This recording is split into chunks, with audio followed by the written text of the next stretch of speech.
안녕하세요. 7월 10일 수요일 큐티가이즈 시작하겠습니다. 오늘 말씀은 바울이 죽기 위해 예루살렘으로 가는 그런 장면입니다. 1번입니다.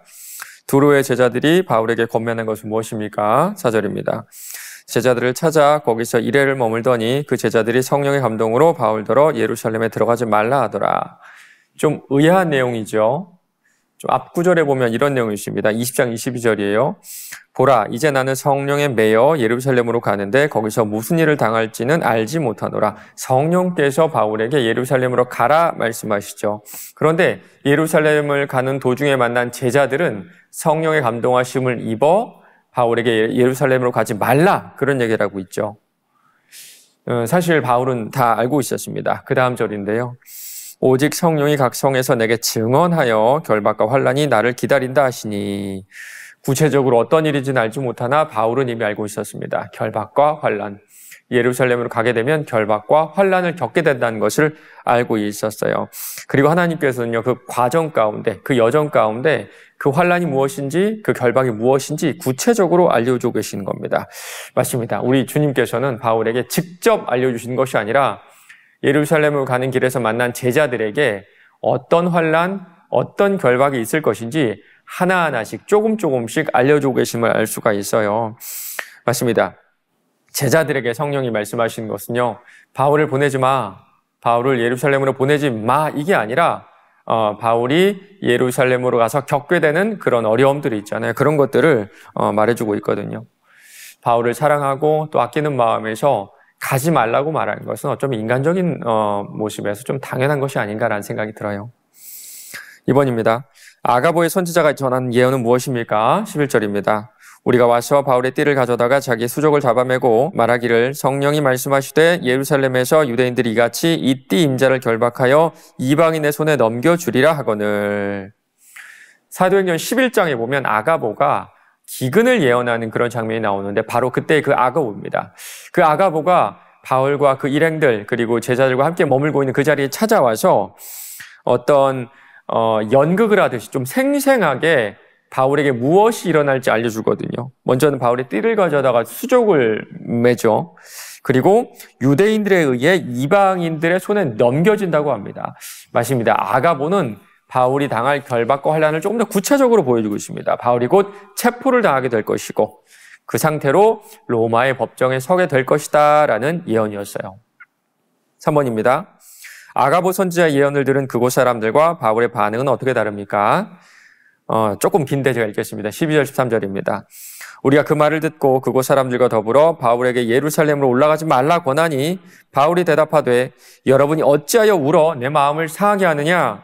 나는 주 예수의 이름을 위하여 결박당할 뿐 아니라 예루살렘에서 죽을 것도 각오하였노라 하니. 아가보의 생생한 예언을 들은 사람들은 바울에게 가지 마세요라고 얘기하고요. 특별히 여기 보면 우리가 가지 못하겠다라는 이런 말이 있죠. 여기서 말한 우리는요, 지금 바울과 동행하고 있는 누가를 포함한 바울의 일행들이었을 겁니다. 좀 이해가 되죠. 만약에 제가 죽을 거 뻔히 알면서 선교지로 가겠다고 하면 여러분도 말리시지 않을까요? 아마 그런 마음일 것 같아요. 사실 바울도 죽음을 피하며 살았거든요. 그렇죠. 위험으로부터 수시로 도망쳤고요. 빌립보에서는 좀 어려움에 처했을 때 내가 로마 시민이다라고 밝히면서 그 어려움을 벗어나기도 했어요. 그러나 지금 이 순간만큼 죽을 것을 알면서도 예루살렘으로 가고 있는 겁니다. 4번입니다. 주변에 만류해도 바울이 예루살렘으로의 향함을 멈추지 않은 이유가 무엇인지 묵상해 봅시다. 답은 간단합니다. 하나님이 가라고 하셔서 그래요. 이게 전부입니다. 하나님이 가라고 하셔서 그래요.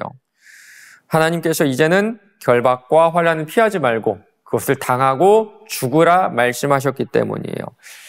세상의 고통을 좋아하는 사람 없죠. 바울도 고통을 피하고 싶은 마음이 아마 그 마음의 대부분을 차지하지 않았을까요? 그러나 그것보다 더 큰 것이 충성입니다. 충성. 맞습니다. 바울이 가지고 있었던 하나님에 대한 충성이 육체의 고통, 정신적인 어려움보다 훨씬 더 컸던 거예요.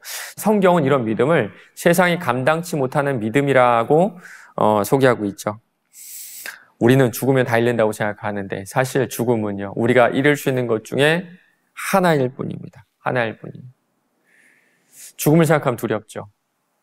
그리고 죽음을 생각하며 남아있는 가족들에게 미안하고 또 이 슬픔을 어떻게 감당할지 참 마음이 어려워지는데요. 그러나 생명은 하나님께 주신 것이고 그 하나님이 이 생명을 가져가시겠다 하면 드릴 수밖에 없는 것이 우리 인간의 한계입니다. 그러나 예수 믿는 우리는 한계를 넘어서 이 죽음이 기쁨과 영광이 되죠.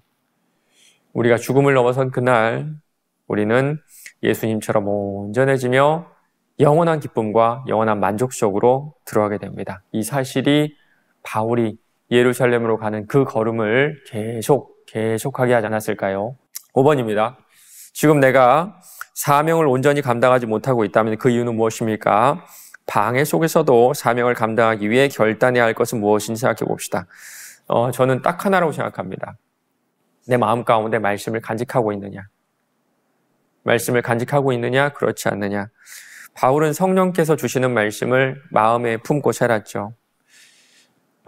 이 말씀을 품을 때 바울은 죽으면 죽으리다 라는 각오로 그 길을 걸어갔던 것 같아요.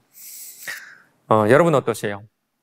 여러분 한 분 한 분 여쭤보면요, 마음에 품고 사는 그런 말씀들이 있으시더라고요. 성경 전체는 아닙니다. 모든 구절이 다 감동적이긴 하지만 내 인생 구절, 인생의 말씀은 한 구절 아니면 두 구절이에요. 그렇죠? 그 인생의 말씀들을 다시 한번 곱씹어 보시고 떠올려 보세요. 내가 충성하겠다, 결단하겠다. 결단하지 마세요. 다짐하지 마세요.